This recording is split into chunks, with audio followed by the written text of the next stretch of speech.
When the 7th month came and the Israelites had settled in their towns, the people assembled with one accord in Jerusalem.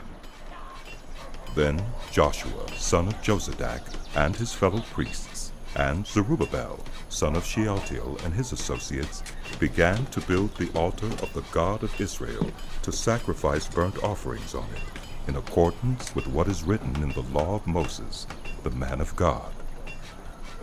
Despite their fear of the peoples around them, they built the altar on its foundation and sacrificed burnt offerings on it to the Lord, both the morning and evening sacrifices.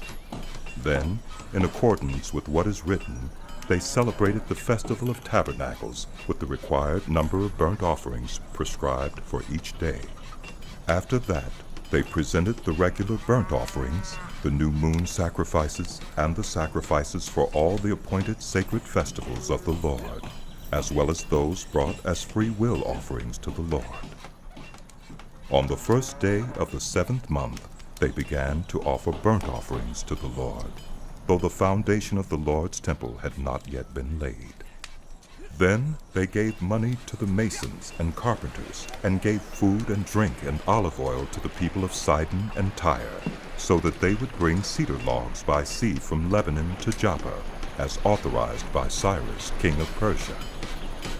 In the 2nd month of the 2nd year after their arrival at the house of God in Jerusalem, Zerubbabel, son of Shealtiel, Joshua, son of Josadak, and the rest of the people, the priests and the Levites, and all who had returned from the captivity to Jerusalem, began the work, appointing Levites 20 years old and older to supervise the building of the house of the Lord. Joshua and his sons and brothers, and Kadmiel and his sons, descendants of Hodaviah, and the sons of Henadad, and their sons and brothers, all Levites, joined together in supervising those working on the house of God. When the builders laid the foundation of the temple of the Lord, the priests in their vestments, and with trumpets, and the Levites, the sons of Asaph, with cymbals, took their places to praise the Lord, as prescribed by David, king of Israel. With praise and thanksgiving, they sang to the Lord. Forever. He is good. His love toward Israel endures forever.